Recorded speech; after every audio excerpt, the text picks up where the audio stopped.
I always believed children tell the truth in ways adults no longer know how to. Not through speeches, not through explanations, but through the things they draw, the things they repeat, the things they aren't supposed to understand but somehow do. I learned that the day my grandson Noah climbed into my lap with his backpack still on and handed me a picture that nearly stopped my heart. But I'm getting ahead of myself. The real story begins long before that moment, long before the crayon lines, long before the lie spilled onto paper, on a quiet Sunday morning when I realized something in my family had shifted, subtly at first, like furniture moved half an inch in the night. You'd think at my age, after raising a son alone, after decades of carrying responsibilities and regrets and unspoken hopes, I would be able to sense a storm coming. But sometimes storms don't come with thunder. Sometimes they come disguised as silence. That Sunday morning, my son Mark sent a message that felt strangely formal. "Mom, we'll drop Noah off around 3. We need to talk to you about something." No emojis, no warmth, just clipped words that carried a heaviness I couldn't name. Mark hasn't always been like this. He used to be the boy who ran home from school waving his drawings at me, proud as a peacock. The boy who made me sit at the kitchen table for every homework assignment just because it's better when you're next to me, Mom. But adulthood changes people. Marriage changes people. Struggle changes people. And somewhere along the way, he started shutting me out. Not with fights, not with harsh words, but with distance, growing distance, uncomfortable distance, distance that made me feel like a guest inside my own son's life. Still, I tried not to overthink the message. Parents worry, we can't help it. But worry doesn't always mean danger. Sometimes it just means love has nowhere else to go. I spent the morning cleaning the living room, fluffing the sofa pillows, wiping down the dining table even though it didn't need wiping. I even baked blueberry muffins because they used to be Mark's favorite. I caught myself smiling at that thought. Memories of his little hands reaching up and grabbing 2 muffins instead of 1. But then the smile faded just as quickly. He rarely ate here anymore, rarely stayed long enough for tea, rarely told me what was going on in his life. And I'd spent years stepping back whenever I felt I was stepping too close. Some mothers push, some mothers pry. I've always been the kind who waits to be invited. Maybe that was my mistake. 3 o'clock came silently, without fanfare. I heard the car door outside, then footsteps. When I opened the front door, Noah rushed inside immediately, bright-eyed, giggling, his messy hair bouncing with every step. "Grandma!" he squealed, running into my arms. My heart melted instantly, the way it always does around him. If love had a sound, it would be his laughter. But behind him, Mark and his wife, Elise, stood stiffly on the porch. No casual smiles, no small talk, no "Hey Mom, how are you?" Just a heaviness between them. A tension so loud it nearly drowned out Noah's joy. I stepped aside, letting them in, but they didn't move. "We won't be staying," Mark said quietly. "Oh," I murmured. "All right." No explanation, no reason, just distance dressed as politeness. Noah had already bounced over to his backpack, rummaging through it with the seriousness of a tiny professor preparing a lecture. "I made something for you, Grandma," he announced proudly. I smiled. "Oh? What is it?" But before he could answer, Elise whispered sharply, "Noah, not now." Not now? He was just drawing. He was 5. Mark's jaw tightened. Elise nudged him. Something unspoken passed between them. Anxiety? Fear? Guilt? I couldn't quite tell. I crouched down next to Noah. "Sweetheart, you can show me whenever you're ready." He grinned, pulling out a folded sheet of paper with the dramatic flair only a child can manage. But Elise stepped forward suddenly. "Noah," she said, voice cracking faintly, "put that away." I looked up at her. She looked pale, nervous, almost sick. "No," Noah said simply, "because 5-year-olds don't understand secrets the way adults do. It's for Grandma." He turned back toward me and held out the picture, and time slowed. Because before I even unfolded the paper, before the crayon marks were fully visible, before I truly understood what I was about to see, Mark whispered the sentence that changed everything. "Mom, whatever's in that drawing, it's not what you think." His voice shook. Elise's eyes filled with fear. Noah smiled proudly. And I felt it, the shift, the unraveling. The moment you know your life is about to break open in a way you can't undo. I unfolded the drawing, and what I saw, well, that comes later.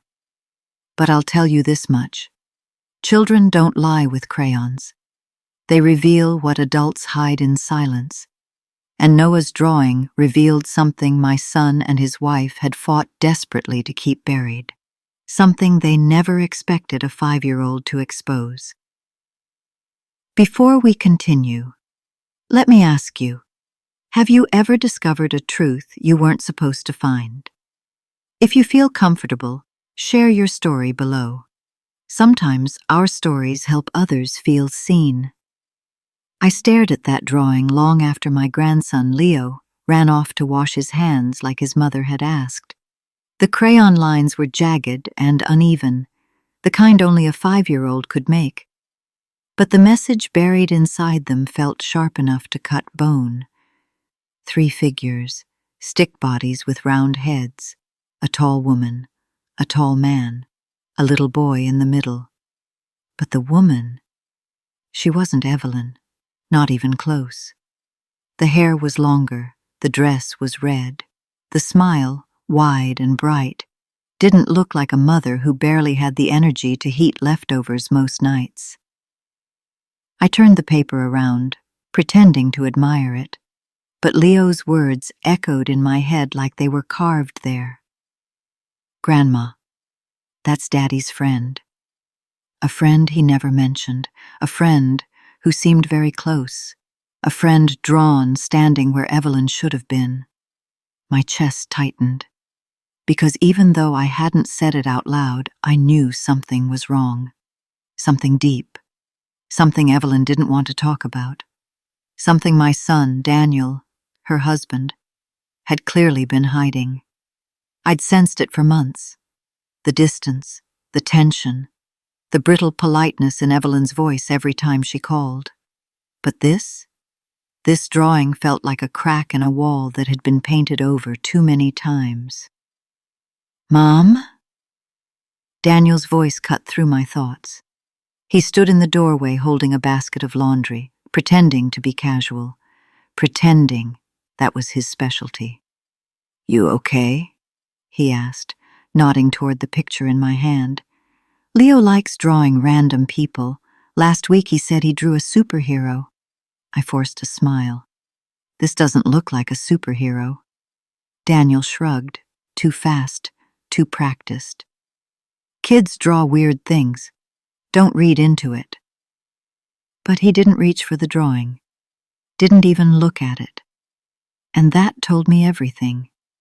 Because if it truly meant nothing, he would have laughed or rolled his eyes or said, "Let's see what nonsense he came up with this time." Instead, he was avoiding it like it was a burning match. Before I could respond, Evelyn's voice floated down the hallway. "Dinner's ready." Daniel exhaled, a relieved breath, and hurried off without waiting for me. I placed the drawing gently on the dining table and followed. Dinner felt like sitting at a table made of glass. One wrong move and everything would shatter. Evelyn set the dishes down. Pasta, salad, roasted vegetables. The kind of meal she only made when she wanted things to look normal. Leo climbed into his chair and kicked his feet, humming to himself. Daniel sat stiffly, shoulders tense. And me? I watched them all like I was staring at a puzzle missing half its pieces. Halfway through dinner, Evelyn cleared her throat. "We won't be able to bring Leo this Saturday," she said softly. "We have plans." It was the third weekend in a row they had plans. I set my fork down. "That's fine. What are you doing?" Her eyes flicked briefly toward Daniel before settling on her plate. "Just things. Family things." Family. The word hit me like a slap. I forced a smile. "If you need space, you can tell me. You don't have to hide behind excuses." Evelyn's jaw tightened. Subtle, but clear. Daniel stepped in quickly. "Mom, no one's hiding anything. We're just busy." "Busy," I repeated. Leo looked up suddenly. "Daddy's friend is coming over again."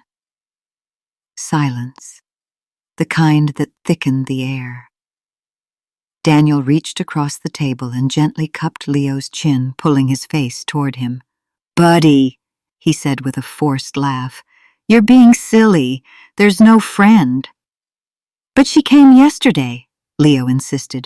"You said—" "That's enough," Daniel said sharply. Leo's shoulders shrank. He lowered his gaze to his spaghetti. And Evelyn. Her face drained of color. Not anger, not shock, but something much sadder, resignation. She already knew.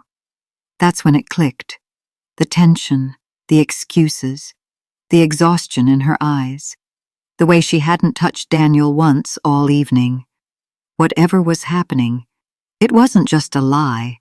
It was a fracture running through their marriage, and Leo had drawn the fault line. I swallowed hard. "Leo, sweetheart," I said gently, "why don't you tell me about the friend?" Evelyn inhaled sharply, but she didn't stop me. Leo swung his legs and reached for his juice box. "She comes to my house when Mommy's sleeping." Evelyn closed her eyes.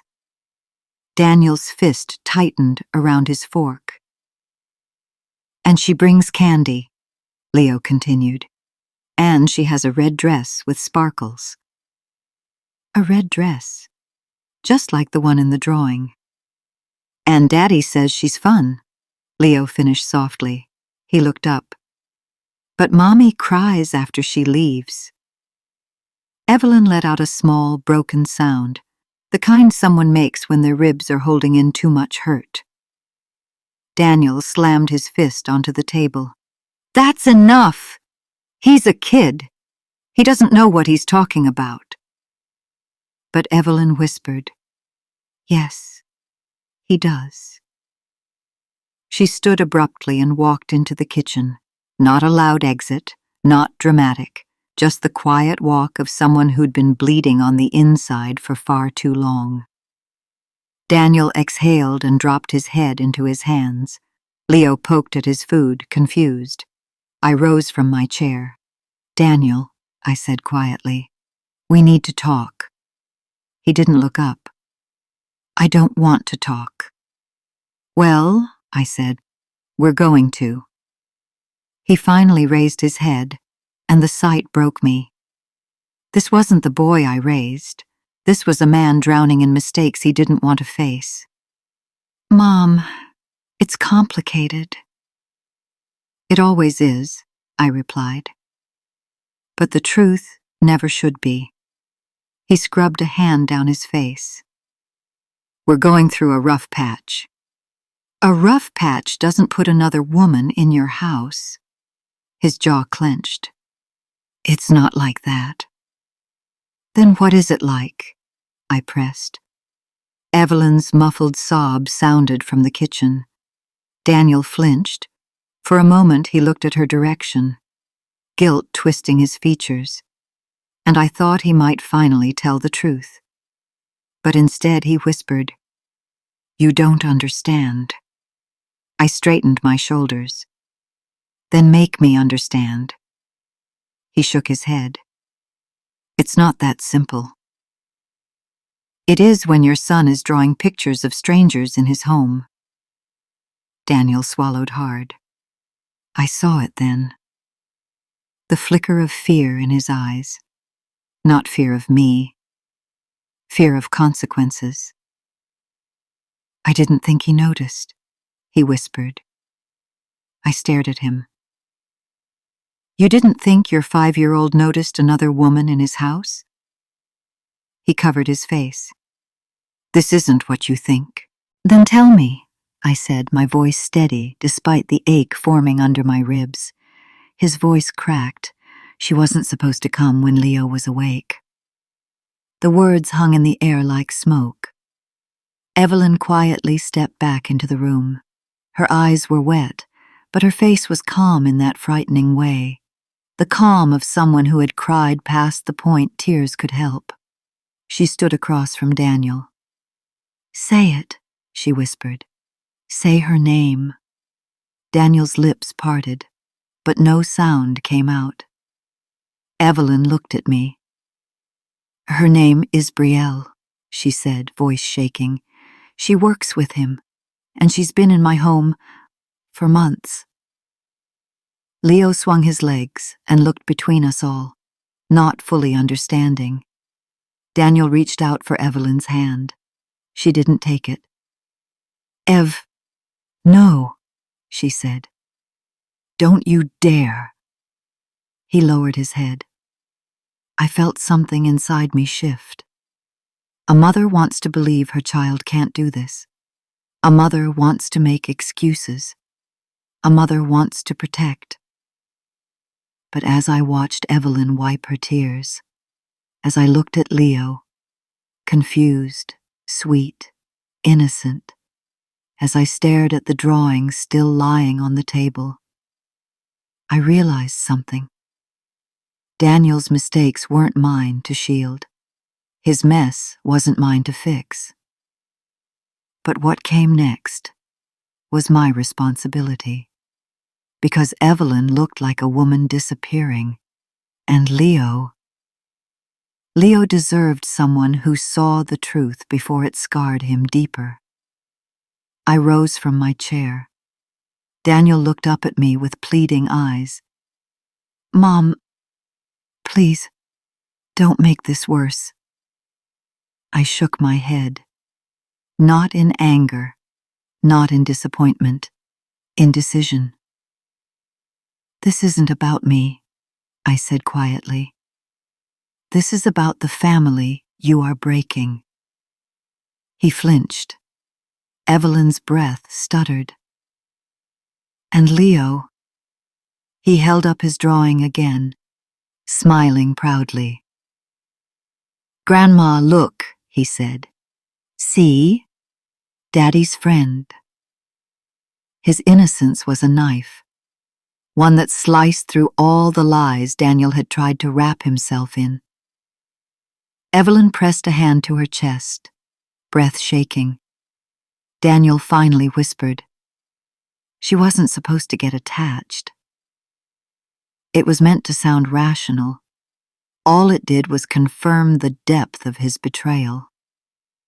And that's when I knew. This drawing wasn't just a picture. It was a confession. One Daniel hadn't meant to give. I took Leo's hand gently. Sweetheart, I said softly, would you like to help Grandma with something in the living room? He nodded eagerly. As we walked away, Evelyn's soft sob filled the room behind us. Daniel whispered apologies that barely sounded like his voice. But the damage, it was already done. And the truth? We hadn't even uncovered the worst part yet. I didn't know what I expected when I opened my front door that afternoon. An apology, maybe. Some explanation. Some attempt at honesty. But what I found instead, what I saw on that porch, it changed everything. My son Michael stood with his hands shoved in his pockets, jaw tight. Beside him, Lily looked like she'd rehearsed her expression in the mirror. Soft concern, painted over something much colder. And between them, clutching a crumpled piece of paper like a lifeline, stood my grandson, Jonah. His eyes found mine instantly, and the relief on his little face nearly brought me to my knees. "Nana," he breathed, running into my arms before either of his parents could stop him, his tiny arms wrapped around my neck with a desperation children shouldn't know. I held him close, burying my face in his hair. "Hi, sweetheart," I whispered. "I missed you." When I pulled back, he held the drawing out to me again, fingers trembling. "Can we go inside?" he asked quietly. "Please?" Michael exhaled sharply. "Mom, we actually came to—" I didn't look at him. "Come in, sweetheart," I told Jonah softly. "Of course." He slipped past me, but Lily blocked the doorway with her arm before I could follow. "We need to talk first," she said. Her voice was firm, but her eyes were darting, nervous, guarded. I stepped back, letting the screen door rest between us. "Then talk." Michael cleared his throat. "Mom, look, things have been tense lately. You've been stepping over boundaries." I stared at him. "Boundaries?" "Yes," he said. "And it's confusing for Jonah. You know how attachment issues can be at his age. His age, attachment issues. This was the new script they'd crafted, as if loving my grandson too much was now a liability. I folded my arms. What boundary did I cross? Giving him food? Helping him with homework? Being someone he feels safe with? Lily's jaw tightened. "Exactly." I blinked. "Exactly?" She sighed dramatically, as if I were the unreasonable one here. "You coddle him," she said. "He becomes emotional after seeing you. He gets clingy. He refuses to follow our rules." "Maybe," I said slowly, "because he's afraid." Michael scoffed. "Afraid? Of what?" I didn't answer. Not yet. Because the truth was still forming in the shadows, but I could feel it now, a cold, quiet certainty.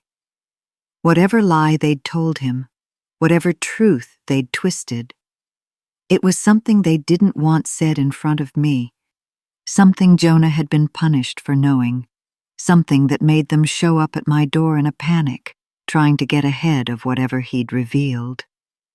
Lily crossed her arms. "Going forward, we think it's best to have scheduled visits only, once a month, supervised." The words hit like ice water. "Supervised?" I whispered. "Yes," she said, chin lifted. "And if you don't follow the rules, then we'll need space." "Space from me," I said, "meaning Jonah won't be allowed to see me at all." Lily didn't deny it. Michael looked away. The message was clear. Comply or disappear. Something inside me snapped into razor-sharp clarity. This wasn't about boundaries. This wasn't about parenting. This wasn't about me coddling anyone. This was about control. This was about fear. This was about the drawing Jonah had come running to show me. So I stepped aside, forcing calm into my voice. "Come in." Lily and Michael exchanged a wary look, as if they were stepping into a courtroom. Good. Because in a way, that's exactly what this was becoming. Jonah was already sitting at the kitchen table, his little legs swinging, the drawing pressed flat in front of him. He didn't look up when his parents walked in. He didn't even flinch. That alone told me everything. I sat across from him. "Sweetheart," I whispered, "can you show me what you drew?" He lifted the paper with both hands and passed it to me like it was something fragile. It wasn't messy or chaotic like most children's artwork. It was careful, quiet, precise. He had drawn a house, a woman standing by a window, a child in the corner of a room, and two adults standing in the doorway, their faces angry, scribbled with sharp red strokes. But what chilled me wasn't the people. It was the words he'd written in shaky block letters. "Don't tell Nana." Behind me, Lily inhaled sharply. "Jonah," she hissed, "we talked about—" "Stop," I said, turning around slowly. The look I gave her must have landed like a blow because she froze mid-sentence. I faced my grandson again. "What does this mean, sweetheart?" I asked gently. His lip wobbled. I wasn't supposed to say anything." "It's okay," I whispered. "You're safe. You're with me." He blinked rapidly, fighting tears. "They said you'd get mad if I told you." Michael stepped forward sharply. "Jonah, enough. You're confusing things." But his voice wasn't confident, not even close. Lily reached for the drawing, but I pulled it closer to me. "No," I said. "He needs to speak." Jonah swallowed hard. "There was shouting," he whispered. "A lot." His small hands trembled. "And you drew this because—" He whispered the next words so softly, I almost missed them. "Because they said I couldn't see you anymore. Because I said your name." Lily stiffened. "That's not what happened. Let him talk," I snapped. Jonah continued, voice trembling. "They said, you make things hard, that you make me too soft, that you're making things worse, and... He looked down, shoulders shaking. "And they said you didn't want me anymore." I felt the room tilt. My chest went numb. "I never said that," I whispered, voice breaking. "I know," he whispered back. "I know you didn't. That's why I drew it. So you'd know they lied." He burst into tears. Something inside me, something maternal, primal, ancient, ignited like fire. I stood, slowly, deliberately, and I turned to face my son and his wife. Lily looked pale. Michael looked trapped, cornered. "Explain," I said quietly. Michael rubbed his forehead. "Mom, we didn't say it like that. He misunderstood." "No," I said coldly. "He's a child, not an idiot. Kids don't invent lies like that." Lily stepped forward. "He's been too attached to you. It's affecting his behavior. We needed to set boundaries." "By telling him I didn't want him?" I snapped. Silence. Not denial, not outrage. Silence. That silence settled the truth. I exhaled slowly, carefully, evenly. "Why?" I whispered. Why would you tell him something so cruel? Lily crossed her arms again, defensive. We didn't want him running to you every time we disciplined him. I closed my eyes. There it was. Not parenting, not boundaries, but punishment. They were punishing a child for seeking comfort, punishing him for loving me, punishing him for being human. Michael avoided my gaze. Mom, raising kids is hard. You don't understand. I raised you alone, I said sharply. Don't talk to me about hard. He flinched. Lily exhaled sharply. We're not doing this. We came to get ahead of any confusion, that's all. Get ahead, meaning stop Jonah from telling me more. I sat back down, hands resting on the drawing. Jonah, I said softly, did anything else happen? Lily's eyes widened. Michael took a step forward, but Jonah nodded. There was another thing, he whispered. Another picture. My heart stopped. Another picture. I held out my hand. Do you have it? He shook his head and pointed subtly at Lily. My stomach twisted. Give it to me, I said. Lily's face hardened. I don't have to. Yes, I said calmly. You do. Something in my voice must have told her I was done being gentle. Slowly, with a bitterness she didn't bother to hide, she reached into her purse and pulled out another crumpled paper. She slapped it on the table. I flattened it out. Another drawing.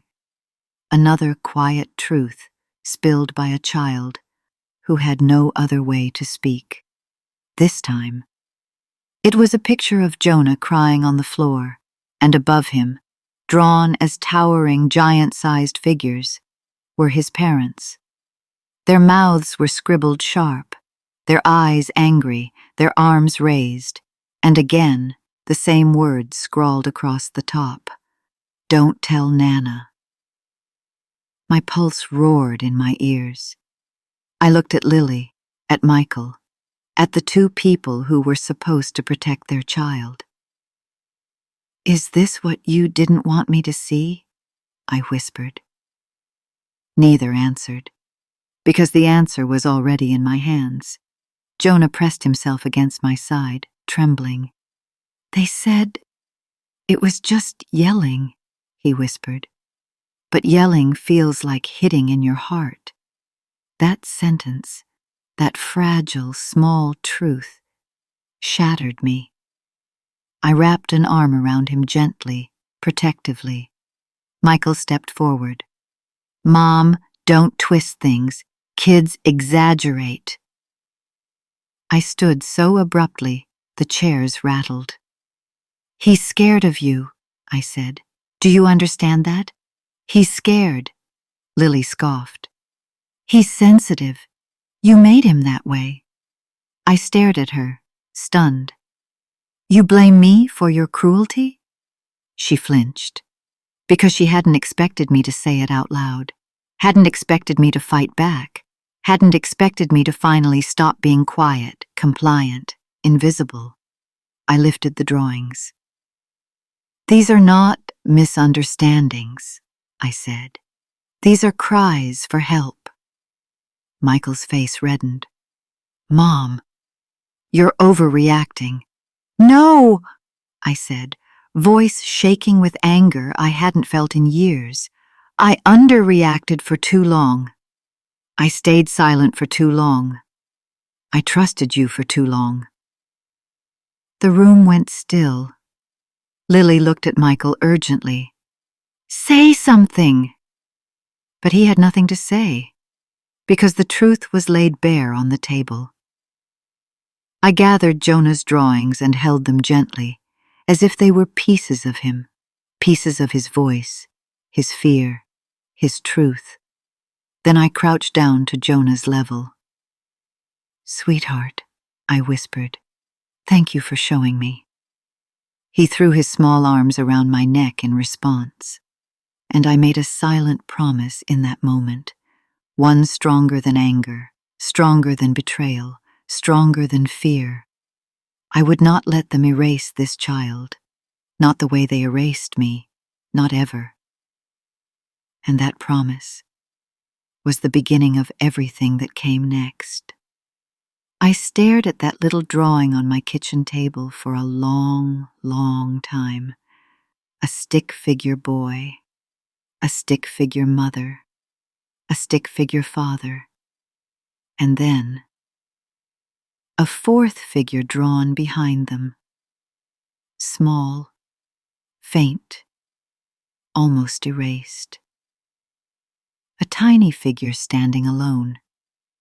Me, my grandson, Liam, had whispered when he handed it to me, "Grandma, I didn't show Mommy and Daddy this one." His eyes had brimmed with a kind of worry no child should ever carry. And that was the moment something inside me cracked, not from anger, not from sadness, but from truth. Because children don't lie in their drawings, not about the things that matter. The house was quiet now, too quiet. My teacup sat untouched as I replayed the entire past year. Every strange excuse, every unanswered message, every holiday mix-up, every time they said, "We'll come next week." And next week never came. None of it made sense until that drawing. They hadn't been busy, they hadn't been traveling, they hadn't been adjusting to their new routine. They had been keeping something from me, something big, something Liam had noticed long before I did. I traced his tiny, careful lines with my finger. He had drawn me so lightly, the pencil barely touched the page, as if even he wasn't sure whether he was allowed to include me. A wave of emotion washed over me. Not pain, exactly, not fear. Something quieter, something deeper. Recognition. The kind that settles into your bones when you finally understand what you've been trying not to see. I heard footsteps, soft ones. Liam peeked around the hallway corner, holding his favorite dinosaur pajama top, the one he refused to sleep without. "Grandma," he whispered, "are you mad at me?" My heart clenched. I opened my arms. He walked over, slow at first, then faster, then buried his little face into my chest. "No, sweetheart," I murmured, stroking his hair. "I'm not mad at you, not even a little." He sniffled. "But I wasn't supposed to show you the picture." "That's okay," I said softly. "You can always show Grandma anything." "Even secrets?" I hesitated.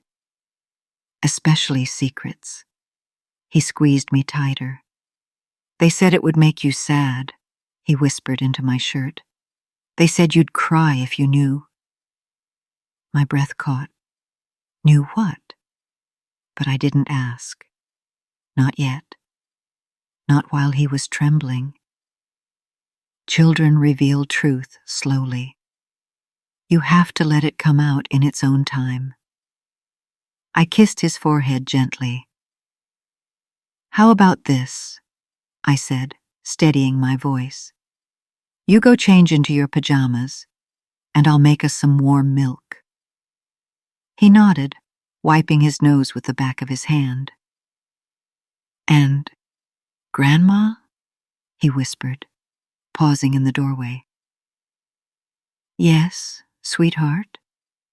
You're not going to disappear, right?" The words hit me like a punch to the ribs. "Never," I said. "Never, ever."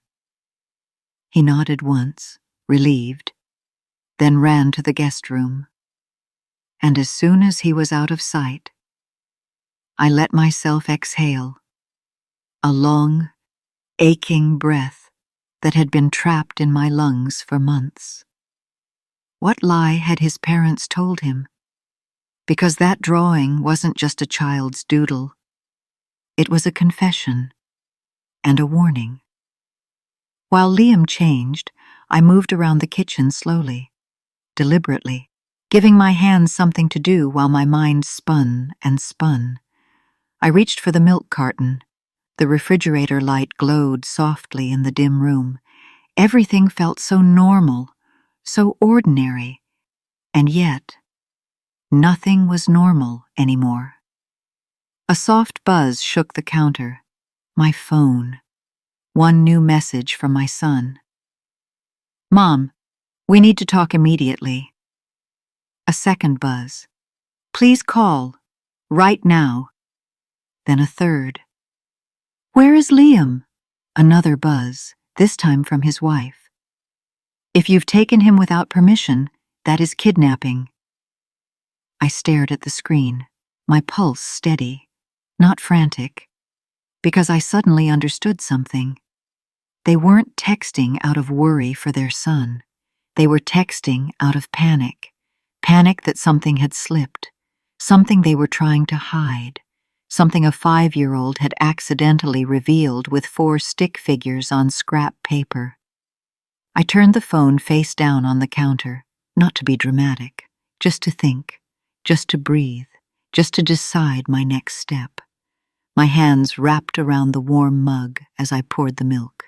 The cinnamon smell drifted upward, mixing with the soft hum of tension still lingering in the house. A moment later, tiny footsteps padded in. "Grandma?" Liam asked from the doorway. "Can I sit with you while you stir it?" "Of course, sweetheart." He climbed into the chair beside me, small legs dangling, pajama shirt crooked, hair sticking up in all directions. He rested his chin on his hand and watched the milk swirl in the pan. And for the first time that night, I asked the question gently. "Sweetheart, why did you draw me so far away from everyone else?" He blinked up at me. "You're not far," he whispered. "They just said, you're not supposed to be with us anymore." My heart dropped. "Why not?" I asked softly. He shrugged the way children do when repeating something they don't fully understand. "They said you're not safe." Safe? Me? The woman who raised their son? The woman who babysat for free? The woman who cooked meals, paid bills, showed up every time they called? "They said," he continued quietly, "that you make things messy." Messy. The word tasted bitter. "Did they tell you why?" I asked gently. He shook his head. "Just that you shouldn't come over, and I shouldn't tell you things, and we shouldn't be alone with you too long." A chill ran up my spine. I felt the walls of the kitchen tilt, just a little. Not from fear, from clarity. Because this wasn't an accident. This wasn't a misunderstanding. This wasn't boundaries or space or needing time. This was intentional, calculated. A story they had built, slowly, silently, until even a 5-year-old believed it. I steadied my voice and said the most important thing I could say to him. "Liam, sweetheart, you are never in trouble for talking to me. Ever." He nodded, solemn and relieved. "I knew you'd say that," he whispered. "That's why I showed you." The milk began to steam. I turned the heat off. "Grandma?" he said softly. "Yes?" He reached into his pajama pocket and pulled out another folded piece of paper, smaller, more crumpled, drawn with pencil instead of crayon. "I made this one at school," he said shyly. But I didn't show Mommy because she'd get mad. My pulse jumped. Can I see it? I asked gently. He nodded and placed it in my hand. I unfolded it carefully. And when I saw what was drawn there, I felt the air leave my lungs. It was another stick-figure family.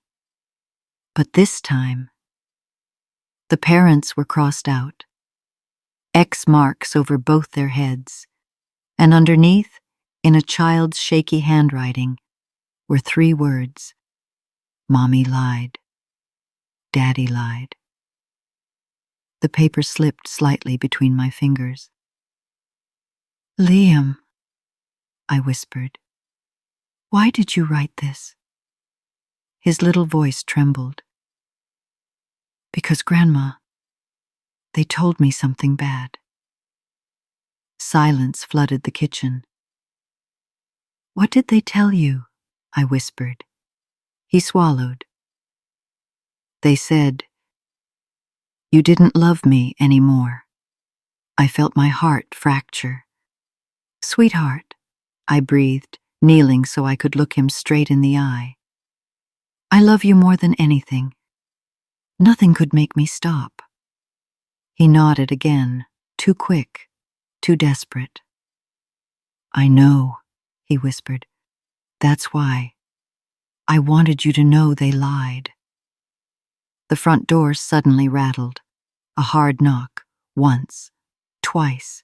Then my son's voice, sharp and frantic. Mom! Open the door! Now! Liam flinched. I pulled him gently into my arms. Grandma, he whispered, voice trembling. Don't let them take me.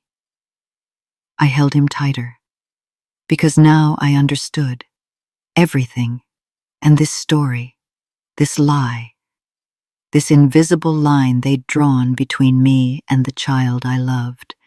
It was never about space, never about boundaries, never about misunderstandings. It was about control, about rewriting the truth, about turning a child into a weapon. But not tonight, not anymore. The knocking grew louder. Mom, open the door! I stood up slowly. My hand rested on the counter, steady, calm, sure, because a line had been crossed, the kind you don't come back from, and I knew exactly what I needed to do next. The room fell completely silent after my words hit the table.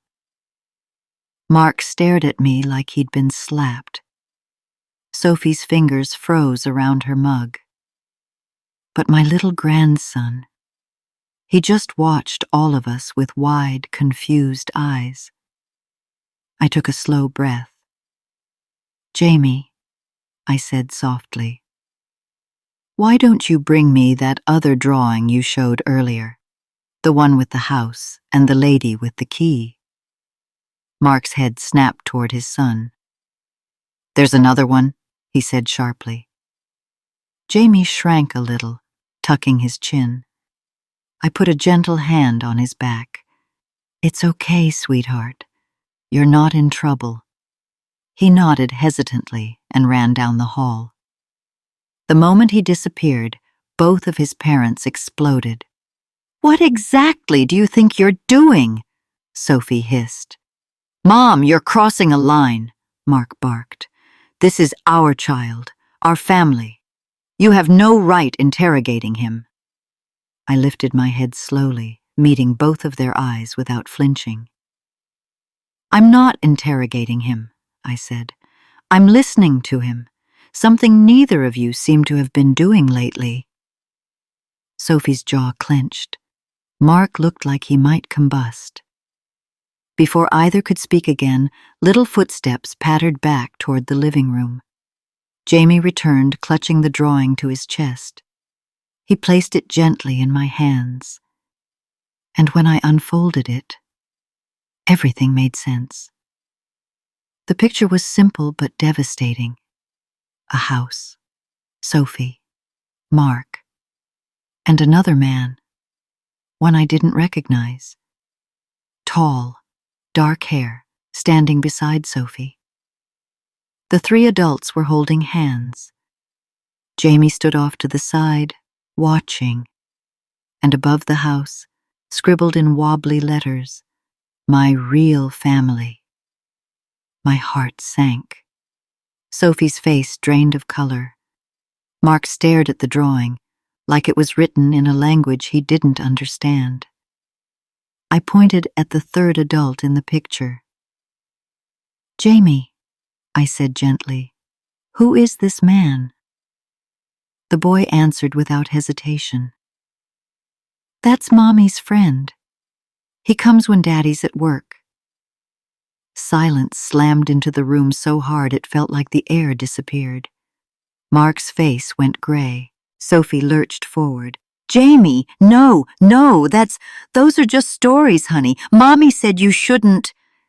But the boy had already continued. "He's nice. He brings snacks. And Mommy said he might be my new daddy if Daddy keeps being mad." Sophie froze. Mark did too.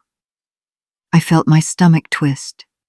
I looked at Sophie first, her face pale, lips trembling, eyes darting like a trapped animal. Then at my son, who looked like someone had cracked open his rib cage. "Sophie," I said quietly, "is this true?" Her throat bobbed. She didn't speak. "Sophie." Still nothing. Mark finally whispered, voice hollow. "Are you seeing someone else?" Her breath hitched. "Mark," she said weakly, "you've been so busy, so distracted. You're never home." "That's not an answer," he said. Her eyes dropped to the floor. I didn't mean for it to go this far." Mark staggered back a step. My heart broke for him. For all his selfishness, for all the ways he had hurt me. He did not deserve this. Neither did Jamie. I took the drawing, laid it flat on the table between us. "This," I said quietly, "was why you didn't want me around. Why things ran smoother without me.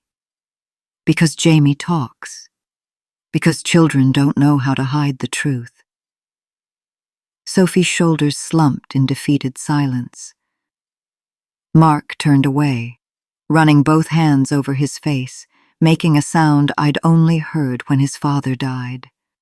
Raw, wounded, animal. Jamie looked startled, unsure, scared. I knelt beside him. "You did nothing wrong," I whispered. "You just drew what you see." He nodded, eyes shiny. I pulled him into a hug, gentle, warm, steady, because in that moment, he was the only truly innocent one in the room. When I stood again, the adults were still silent. Mark finally spoke, voice shaking. "Mom, can I take Jamie outside for a minute?" "Yes," I said softly. "Take him to the yard. I'll handle things here." He didn't argue.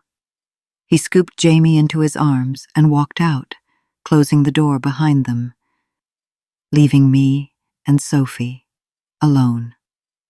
Sophie collapsed onto the couch with a trembling exhale. "This wasn't supposed to blow up like this," she whispered. "I didn't want to hurt him." "If you didn't want to hurt him," I replied, "you shouldn't have lied, and you shouldn't have dragged his mother into a lie so big your own son could draw it." She covered her face. "I didn't know what to do. I felt so alone. Mark is always gone, and I messed up." "You didn't just mess up," I said with a calm that surprised even me. "You blew up your own family." Her chest rose and fell rapidly. I didn't mean for Jamie to see anything. He's always sneaking around corners. I thought he was asleep. But he did see, I said. Children always see more than we want. She squeezed her eyes shut, tears streaming now. Do you think Mark will leave me? That isn't my decision, I answered. But I can tell you this. Whatever happens next, you need to stop hiding. She nodded slowly, brokenly. And if you want any chance of repairing what's left, I continued, you need to tell Mark the truth yourself, not just Jamie's version. She sniffled, wiped her cheeks, took a shaky breath. Then she whispered, Can you stay while I talk to him? For a moment, I hesitated. After everything she'd done, after all the ways she had tried to erase me, she still needed me. And the saddest part? I wasn't surprised. People always come back to the ones who hold them together, even after they've ripped them apart. I nodded. I'll stay, I said gently, but only because of Jamie. She bowed her head. Thank you, she whispered. Minutes later, Mark returned inside with Jamie, holding his hand tightly. His face looked older somehow, shaken, exhausted, fractured. Sophie stood to face him, barely. Mark, she whispered, I need to tell you the truth. And I stepped back, letting the story unfold, letting the truth come out, letting the family face what was real, not what they pretended.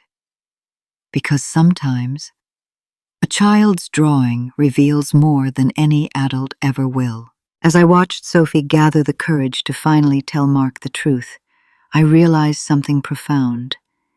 The innocence of a child can uncover the secrets adults try so hard to hide. Sometimes it takes a little heart, untainted by manipulation, to shine a light on what's been kept in the shadows, and sometimes it takes a family willing to face the truth to begin healing. If this story touched you or reminded you of a time when you witnessed honesty in the most unexpected way, I'd love to hear your thoughts. Like, comment, and subscribe for more heartfelt stories that reveal the complexities of love, family, and the courage it takes to do what's right. Have you ever discovered a truth you weren't supposed to know? Share your experience below. Sometimes sharing helps us feel seen